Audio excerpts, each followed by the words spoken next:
Okay, so as I'm thinking out loud, generally I don't like to deliver photos that look like the real estate photos that I took before, mainly because as much as you can show off when shooting wide, a lot of times items around the edges will look very stretched and a little wonky. Now for real estate, again, it may not matter too much, but to show this off for a builder for a photo that they might hang on to for years to really show off this style of house, I want to try to mitigate that as much as possible. So in real estate, I mentioned that by default, if I had a big space, I might start really, really wide and then possibly narrow in. But in this scenario, I might actually do the opposite because I want to, yes, show off as much of the space as possible, but in doing so, I want to try to mitigate as much as I can of getting that ultra wide, stretchy, distorted look. So I'm pretty fortunate today that the space is allowing me to move the camera back.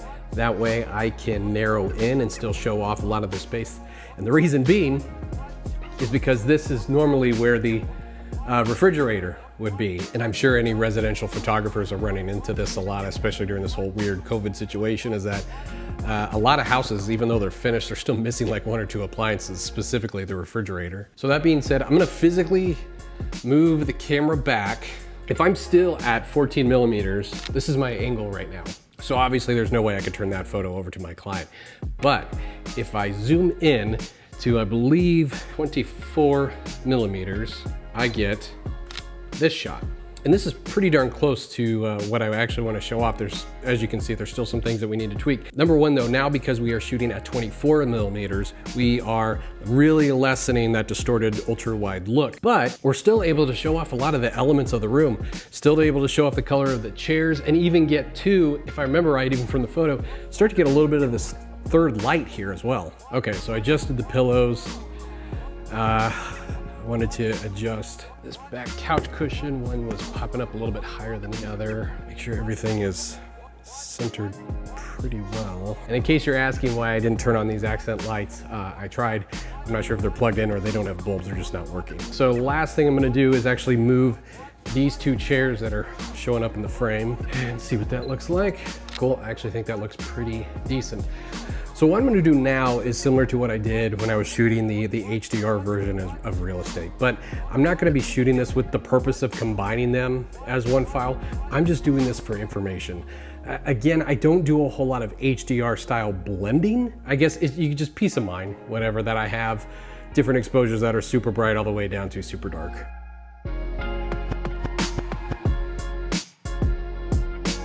All right, so the next step that I'm gonna do is actually turn the lights off. I wanna see what this looks like using the natural light and the natural light only. Before we get into this though, I'm gonna set up my Cam Ranger so I can see how things are turning out on the iPad. So this is 100% natural light. Let's do the same thing again. We're gonna start at 1.7.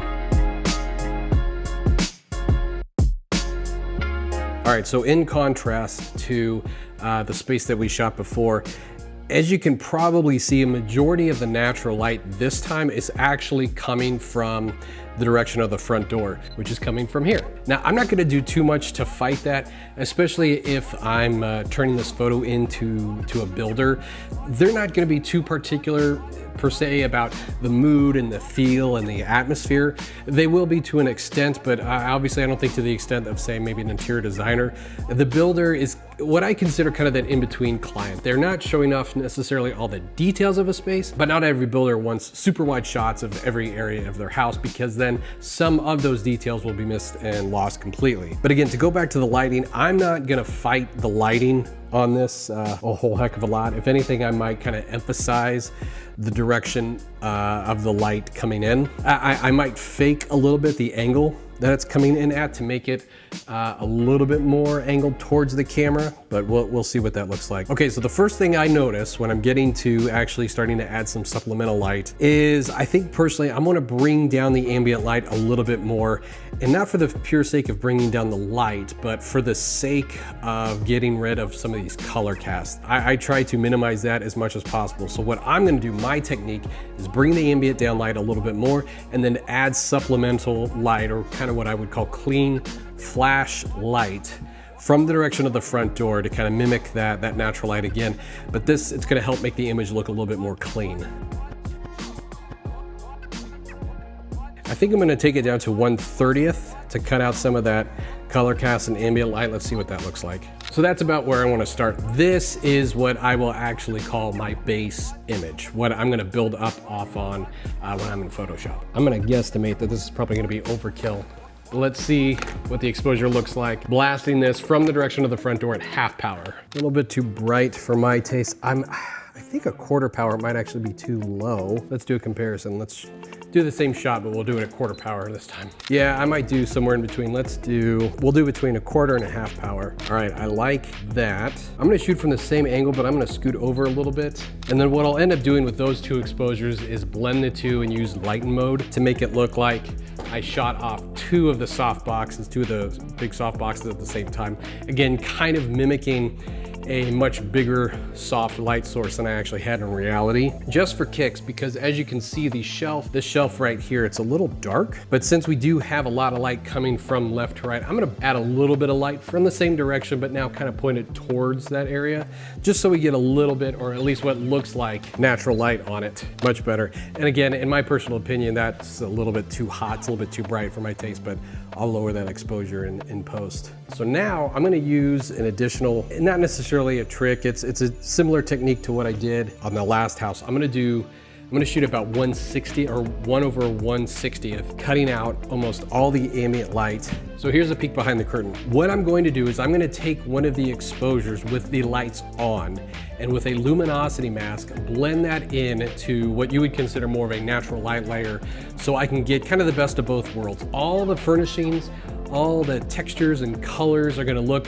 as if it's lit only with natural light, but the lighting fixtures themselves and where the light hits the wall, I'm gonna blend that in just on those spots, so the builder will still look at that image and look at it as if it had the lights on. But most of the elements are actually gonna look like they were lit from natural light. So a side note on this exposure that you see here, my personal opinion, I think the natural light that's coming in actually kind of flattens the fireplace a little bit. So since I was already doing exposures where I was taking out all of the, if not most of the ambient light, I artificially wanted to light the fireplace where the light was just skimming right across it, perpendicular to the way the fireplace is facing, to really show off the texture of the fireplace. This exposure, all I'm gonna do is, since it's really contrasty with the highlights and shadows from the texture of the fireplace, I'm gonna hand blend that into one of the exposures to really bring that out. Okay, so that is it for step number 2, as if I was shooting this space for my home builder client. Step 3, we're gonna do some very, very different things. We're gonna shoot this space as if I was hired by the interior designer.